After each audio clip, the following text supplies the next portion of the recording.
Imagine a spring hidden in the heart of an ancient forest, a veil of mist hanging over its crystal-clear waters. They say that those who kneel before her and whisper their deepest desires can make their dreams materialize. But is it just a fairy tale, or is there a hidden secret behind the legend of the wishing fountain? Since time immemorial, humanity has sought something more, an invisible power capable of transforming interest into reality.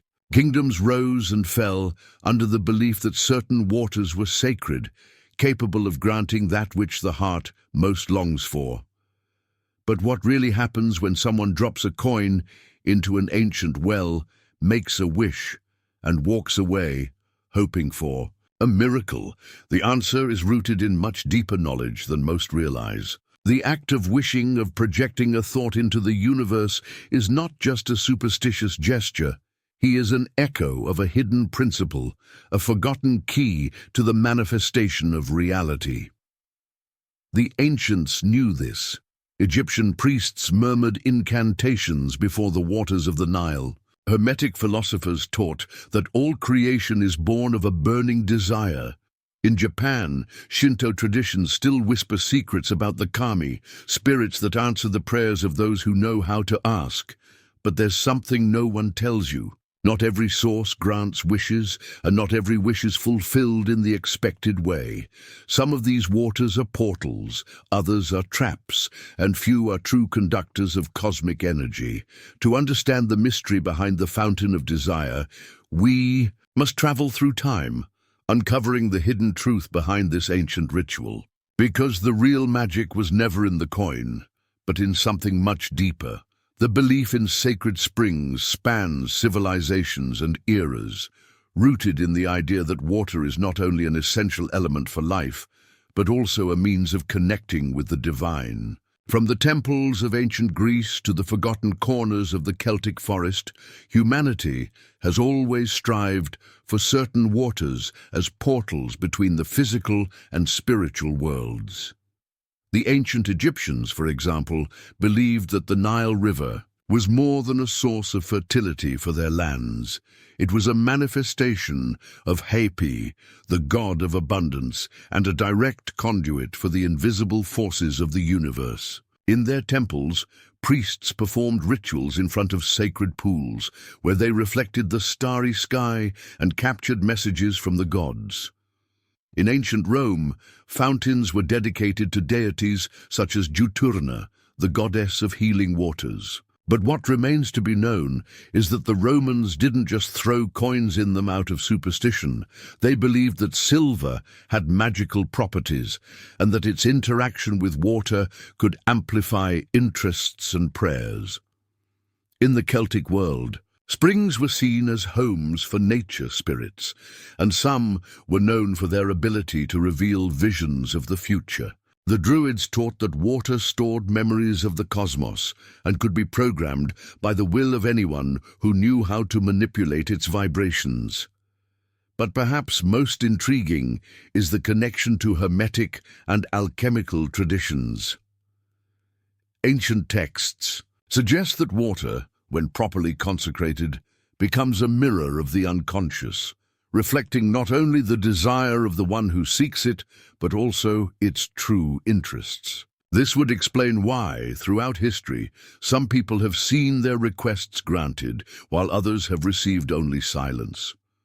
Could it be possible that the Fountain of Desire functions as a hidden test, testing the clarity and purity of the desire of those who seek it? The answer to this question takes us to an even deeper concept, the relationship between the human mind and the reality it projects. Because if there is a secret behind the legend of the Fountain of Wishes, it may be much more linked to the nature of thought itself than to any enchanted water. What really happens when someone approaches a sacred spring, closes their eyes, and makes a wish? Does the force that fulfills these desires come from the water itself, or from something much deeper within us? To answer this question, we need to understand a hidden principle that has been taught by several mystery schools throughout history: the correspondence law. Hermes Trismegistus, the legendary master of Hermeticism, taught that as above, so below, as within, so without. In other words, external reality is a direct reflection of our internal reality. The desire we project does not come from nowhere. It is an extension of what already exists in our energy field, in our mind and in our soul. Now, think about water. It has always been considered a means of transmission, a fluid mirror that reflects energies and interests. Modern experiments with water crystals, such as those carried out by Dr. Masaru Emoto, suggest that thoughts and emotions can influence the molecular structure of water. But the ancients already knew that. Ancient civilizations believed that water stored information, functioning as a vibrational record of the universe. When a desire is released into a source, it is not just a random request, it is an energetic programming. The intention is that at that moment it intertwines with the vibrational field of the water, which then amplifies and returns this energy to the world. But there is one crucial detail that most people ignore. Not every desire is granted because not every desire is truly yours. We live surrounded by desires that do not belong to us, expectations imposed by society, deep-rooted fears, illusions of the ego. Many people make superficial requests without realizing that their deeper interests are in conflict with what they are asking for. And here's the secret that no one tells you. The source of desire does not fulfill desires. It reflects truths, which means that before any desire can manifest, it needs to be in harmony with who you truly are. If there is doubt, fear, or contradiction within you, the source will grant nothing, or even worse, may return a distorted reflection of your request. Could this explain why some people seem to get everything they ask for, while other situations are seemingly insurmountable? Before we answer that question, we need to delve deeper into this mystery and explore what really happens when a wish is made the right way. If the wishing fountain is not just a reservoir of enchanted water, but a reflection of the inner truth of the asker, then how can we ensure that our wishes are truly granted? The answer to this question lies in one of the most enigmatic principles of the occult: vibrational coherence. From ancient Vedic teachings to the secrets of Renaissance alchemists, there has always been talk about an invisible element that separates those who offer to manifest their desires from those who live in an endless cycle of frustration. This element is the harmony between thought, emotion, and intention. Imagine that each thought is like a seed thrown into the ground.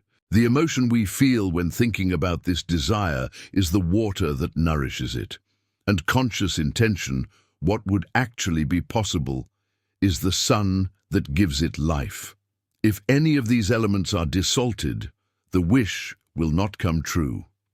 This explains why so many people throw coins into fountains or make desperate requests and never see results.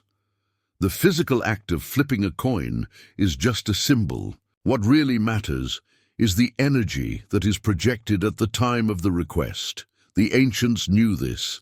Celtic manifestation rituals were not limited to simply wanting something. They involved trance states, chanting, and sacred symbols to completely align the mind and spirit with desire. In Greek temples, priests made offerings at the edge of fountains to symbolize the total surrender of the will to the universe, ensuring that there was no resistance or doubt in the request. But there is something even deeper. The desire must be worthy of the source. In many legends, there is always a hidden warning. Some sources respond to requests literally, without considering the true good of the one who wishes. This suggests that the energy of these sacred waters does not distinguish between a desire and a hasty desire. It only amplifies what it receives. This means that if a person asks for something driven by fear, envy, or greed, they may very well receive an answer But what comes may not be what they really wanted. Ancient magicians knew this, and therefore before any manifestation ritual, they carried out purification and energetic alignment processes. True desire is not born from lack, but from clarity. It does not arise from desperation, but from absolute confidence. And this is where we reach a crucial point. If there is a secret behind the fountain of desires, it is not in the source, but in the person who makes the wish. Understanding this principle is the key to turning any desire into reality. But how? To apply this knowledge in the real world? Is there a way to align our requests to ensure they manifest? Now that we understand that the fountain of desire is not just a myth, but a profound symbol of the relationship between intention and manifestation, the question arises, how can we use this knowledge in practice? The answer is not in superstition, but in a set of hidden principles that have been applied by security guards and initiated throughout history. For a wish to come true, it needs to follow three fundamental steps: clarity, alignment, and release. Clarity. Desire needs to be pure. The first mistake most people make when placing an order is not being clear.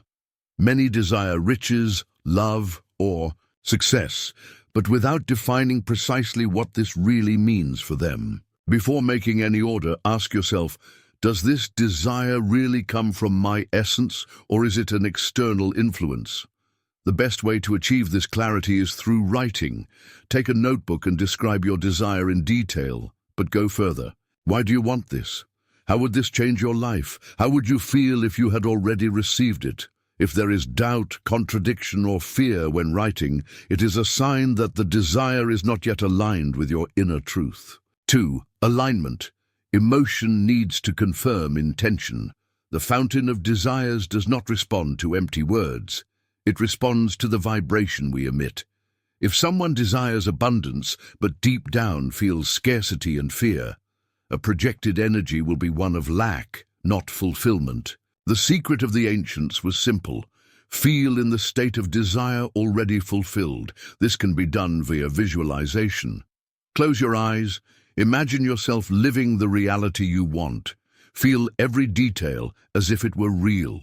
The sounds, the smells, the sensations. Allow the emotion of gratitude to correspond to your being, as if it had already happened. If you can maintain this feeling for a few minutes every day, you will be training your mind to vibrate at the frequency of achievement. Liberation. The desire needs to be surrendered. Here's the most challenging part: release the desire. The source can only reflect what leaves us without resistance. The common mistake is to desire something and then become obsessed, anxious, or doubtful about achieving it. This creates energetic blockages and impedes the natural flow of manifestation. Ancient rituals taught the importance of the symbolic act of surrender. In the past, this was released by dropping a coin, flower, or personal object into the water. Today, we can create our own version of this ritual. Write your wish on paper and burn it, letting the ashes flow in the wind. Throw a stone into a lake, watching the ripples spread out and trusting that your wish has been heard. Simply breathe deeply and say, "I trust. It is done." The act of desiring is not just a request. It is a commitment to the reality we are creating. The Fountain of Wishes does not grant random miracles. She answers those who understand the magic of the universe. Now you know this.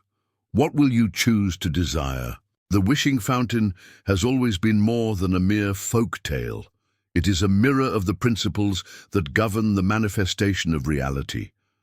Principles that have always remained hidden, waiting to be understood by those who dare to see beyond. The illusions. Perhaps the greatest truth behind this mystery is that the source was never outside. From the earliest times, secure and initiated people taught that the true power of manifestation does not come from a sacred place, but from the consciousness of the one who desires. Throughout history, kings, wizards, and seekers sought to decipher the secret of creation. Some believed that magical objects, rituals, or external imaginations had the power to grant their wishes. But those who understood the true essence of this knowledge realized that magic has always been within us, the fountain of desires. I don't judge. It neither rewards nor punishes. She simply reflects. If there is one final secret to be revealed, it is this: every thought we project, every emotion we nurture, every belief we hold, all of this is a request released to the universe. So maybe the question we should be asking is not, can the source grant me this wish? But yes, am I worthy of the wish I ask? If you truly become the embodiment of what you desire, then you no longer need a source to fulfill your requests. The entire universe will become your source. Now that you know this secret, how do you choose to use it?